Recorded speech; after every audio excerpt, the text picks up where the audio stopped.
Hello everyone, welcome back to my channel. So glad to be back, and as you can see, I'm back with another video. Being consistent. I know this is only week 2, but have some faith in me this time. I'm a different person, okay? In today's video, I really wanted to share with you some lessons I learned from being frugal. I am so excited to record this video because of the fact that this is what really kicked off my YouTube career in the beginning. I was talking about being frugal, minimalism. There are certain things from that experience that I did right. There were some things I did wrong, but there were a lot of lessons I learned from being frugal. In a world right now where people are having to really choose between this or that because everything is so expensive, the cost of living is crazy, there are a lot of advantages to being frugal. Not cheap, but frugal. So let's go ahead and get right into it. So the first part of my finance journey, before I really got on my Dave Ramsey rice and beans, all of that kind of stuff, I was spending too much money, trying to keep up with the Joneses, falling into the trap of always buying stuff. I was falling into the trap of buying the brand new car to look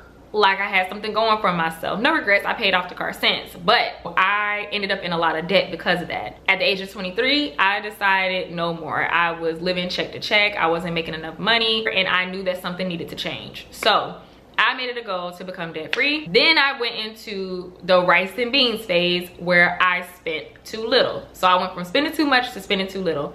I had a budget set of $40 of fun money every 2 weeks, so $80 a month. And when I tell y'all I was strict, I wasn't playing. But hold on.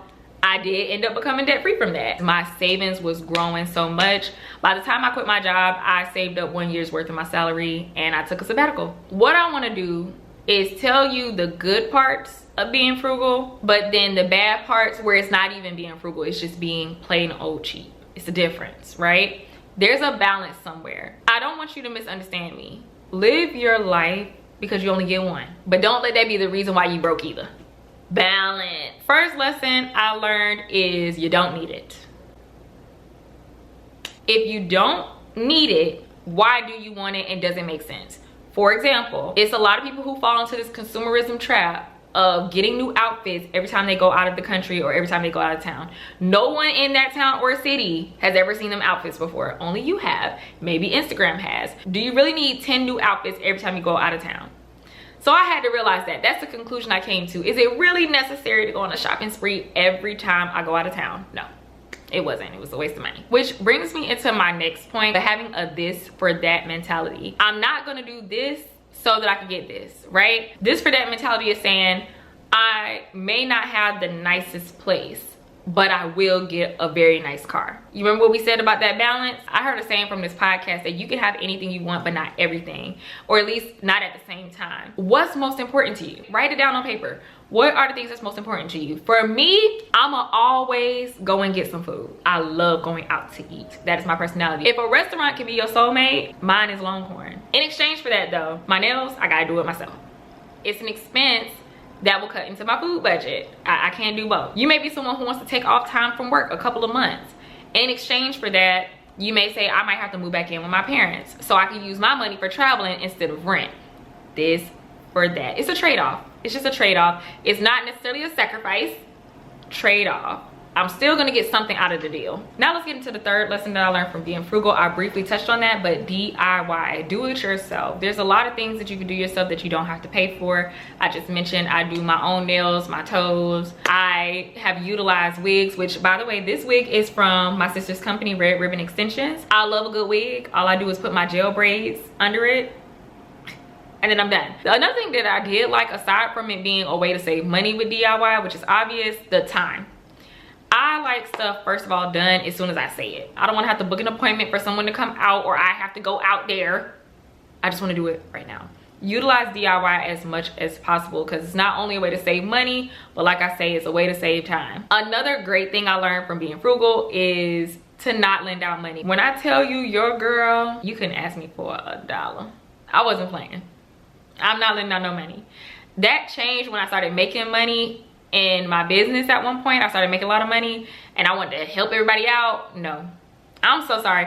First of all, I'm gonna have to do a whole deep dive on that in another video, and I think I'm gonna put that in my the reason why I don't have friends at 30 video, because people are mooches. Don't lend out any money to people who are not willing to do what you do to save money. People would have their nails done, hair done, everything did, and then come to me and say, oh girl, I need $50.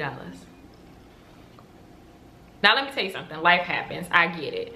I don't think even when I was at my lowest I ever asked anybody for money, to be honest. I always try to figure out something. I always try to have at least some reserves and get it myself before I ask anybody for help. But it's also because I don't think you should be asking people for money. So for me, because I was doing so little for myself, it was nothing to say no. It was easy. Oh no, I don't lend out money, period. Now when I started making some money and I was doing good in my business and stuff, I started lending out a lot of money, and I would never do that again. But I'm going back to my frugal ways. If you are willing to make the sacrifices and people don't want to do it, they shouldn't be asking you for money. They going out to brunch and doing all that, and you making sure to stop going out to eat so much, they shouldn't ask you for money, period. Which brings me to my next point, and that is to surround yourself with people who respect your goals. I lost a couple of friendships because they did not respect the fact that I couldn't do certain things because I was trying to save money. I had a bigger goal in mind.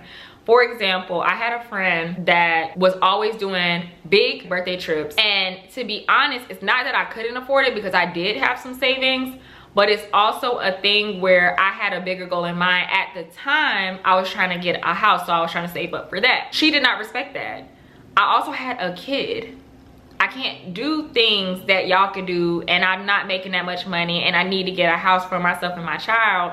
She just didn't respect the fact that I didn't want to do certain things. Now, don't get me wrong. I'm the person, hey, I can't do this, but I would love to take you out to eat, or I would love to do that. She wasn't very understanding, and that friendship ended. Actually, she cut me off, but I was cool with that because it was very much a headache. When you are trying to reach your financial goals, you have to have people who understand and respect it. And if you cannot respect that, I cannot be your friend, period. It's a thing where it has to be bigger than you, and it has to be bigger than people's feelings.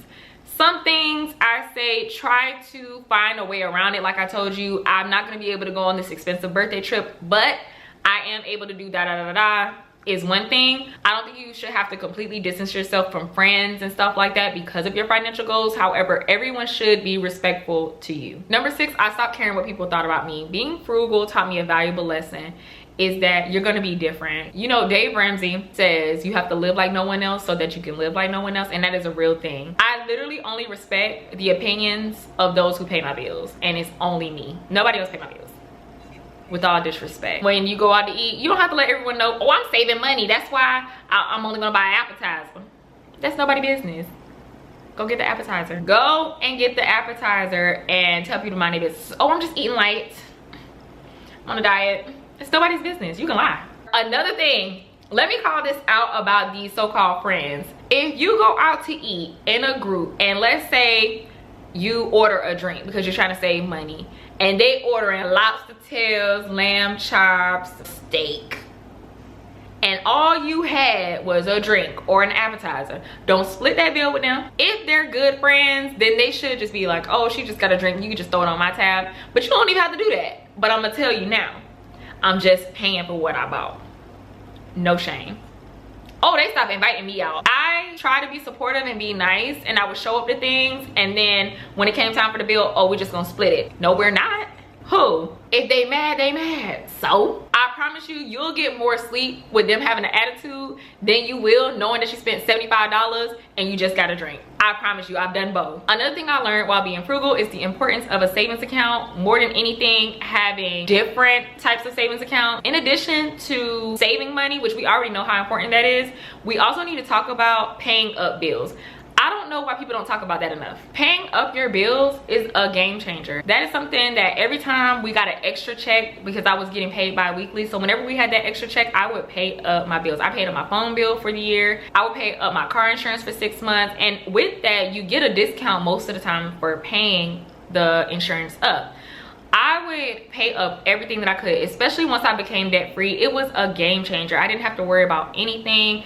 So everything that I made, I got to keep. I love that idea. The only thing that I had to pay was my mortgage at the time. That's it. That's also a matter of keeping your expenses as low as possible so that you can do that stuff. But yeah, I love paying on my bills. Last but not least, the good part of being frugal taught me when to be cheap and when to invest. There's certain things that I'm cheap with, and there's certain things that I actually put money into. When you're cheap, you buy it twice a lot of times. Know when to be cheap, know when to invest in something. I'm gonna quickly go over the negatives so that this video isn't too long. So the downsides of being frugal. So I know I mentioned that I definitely had boundaries when it came to the way I spent money and going out with friends and stuff like that.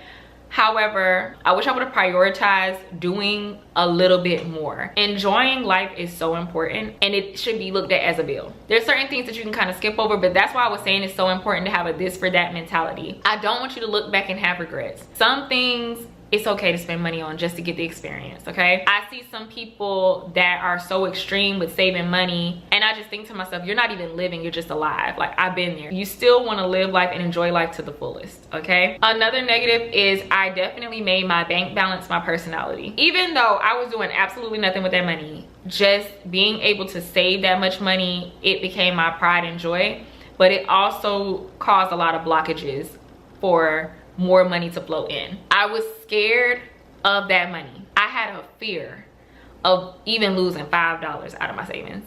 Literally, I would be willing to work overtime to get money back to replace the money that I spent, and it would be low amounts.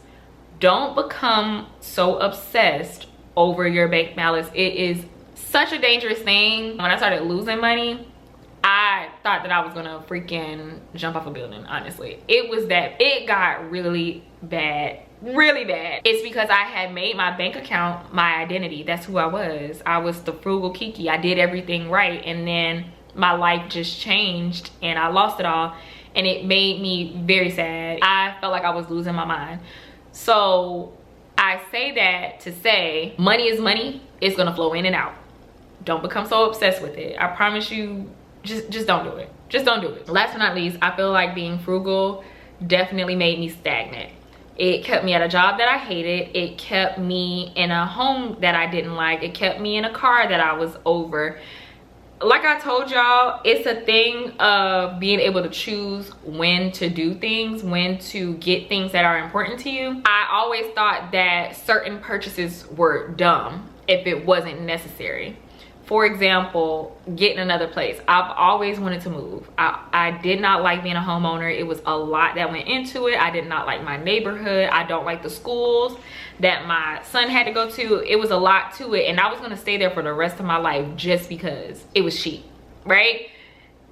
Again, that's not living. That's being in survival mode. All in all, I guess my whole point of this video is to just stress that being frugal does require balance, or else you're just cheap. You don't want to be in survival mode. You don't want to operate at your lowest and think that that's all you have. You want to move with abundance. You want to believe that more money will come. Things will work out for you. Don't be so low vibrational thinking that this is it. I gotta hold on to this for dear life. You don't know what can happen. You could literally hit the lottery, and then what? Be smart with your money, but live your life. And I hope that you all took something from this video. I hope that this video made sense. I hope you all have a great rest of your day, and I will see you all in the next video.